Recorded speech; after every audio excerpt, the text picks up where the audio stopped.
As the son of Rhaegar Targaryen and Lyanna Stark, the reveal of Snow's royal bloodline is sure to have more consequences for Season 8 than just the fact Jon's been banging his Aunt. 4. Everyone is dead. Life on Mars. Ashes to Ashes. Copyright BBC. As if being hit by a car or shot in the head could magically transport you back to 1973 or 1981. Sadly, both Life on Mars and Ashes to Ashes reminded everyone how fragile the human body is. Both BBC shows played out as both DCI Sam Tyler and D. Alex Drake naively tried to return to the land of the living. About as gloomy as finales go, Ashes to Ashes explained that the world of Gene Hunt was nothing more than a purgatory for dead, dying police officers, and fan cue the wet sprocket clocked it all. Although it once looked like Gene had offed Tyler, Sam had actually accepted the offer of going to the pub and crossed over into the afterlife with the help of Tony Marshall's Nelson. It was all very lost. Talking of which, 5. Everyone is dead. Again, Lost. Copyright ABC. While this title alone is enough to rattle the cage of Lost fandom, showrunners Damon Lindelof and Carlton Cuse managed to combine all those fan theories into one malign finale. Ever since Oceanic 815 crashed in Hawaii, there were those who saw the island as some sort of purgatory and that the Losties were dead all along. While the finale wasn't quite as depressing as that, it did confirm the Season 6 theory that the alternate timeline, aka Flash Sideways, wasn't a what-if story at all. As the episodes attempted to wrap up 6 years of polar bears and smoke monsters, viewers were left with the sometimes underwhelming reveal that the passengers of the doomed flight were all waiting for each other in the afterlife. Still, though, it never answered who was on the outrigger. Advertisement. Continue reading below. 6.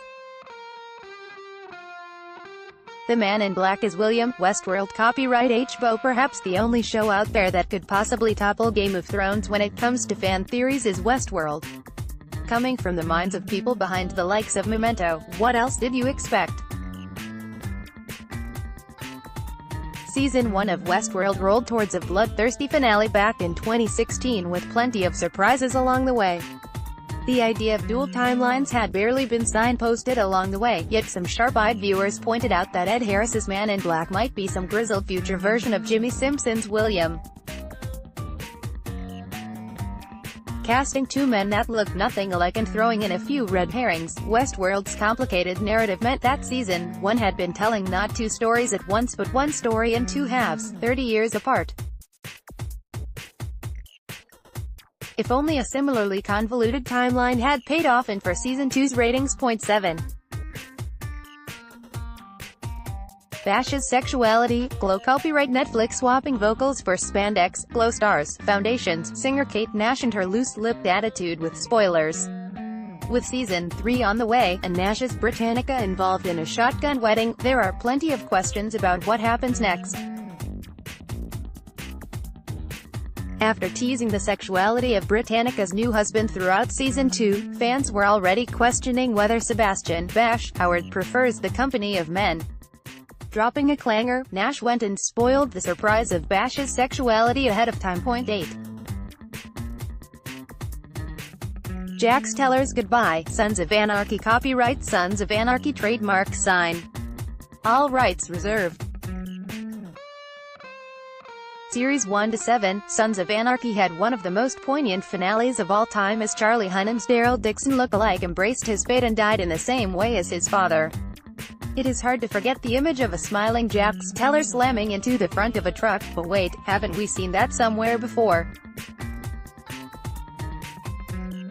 Before the Sons of Anarchy finale, Cracked ran a Photoshop competition titled How 22 Famous Movie. Losing to an image of Bert and Ernie tying the knot. Second place featured Jax riding his Harley with an HGV reflected in the windscreen. 9.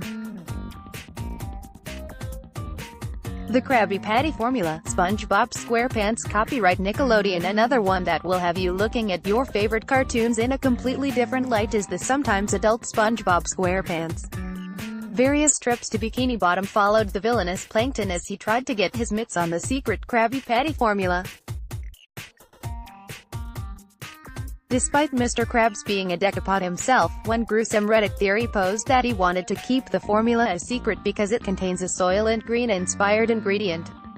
The evidence mounted as one fan pointed out that the Dutch translation is literally crab burger. The network was so concerned that kids might rumble the burgers contain real crab, they published a SpongeBob recipe on Nick.com for how to make them at home. Sure enough, the recipe included imitation crab meat in bold lettering. Well, when is the right age to teach kids about cannibalism? 10. Tony Soprano is not dead. The Sopranos copyright Sky Atlantic. A bit of a cop-out this one. The Sopranos creator David Chase made the controversial finale even more of a talking point than it already was when, some 7 years after the screen cut to black and audiences feared that Tony Soprano had finally been whacked, Chase attempted to clear up the confusion. Vox writer Martha P. Nachimson quoted Chase as saying, "Tony Soprano is not dead," in 2014. The snippet grabbed headlines around the world, but it soon became a point of contention as Chase's representatives stepped in with the following statement. To simply quote David as saying, "Tony Soprano is not dead," is inaccurate. There is a much larger context for that statement and as such, it is not true. Basically, whether Chase was chastised for giving a definitive answer or Vox went with a sensationalist news piece, no one will ever really know the answer.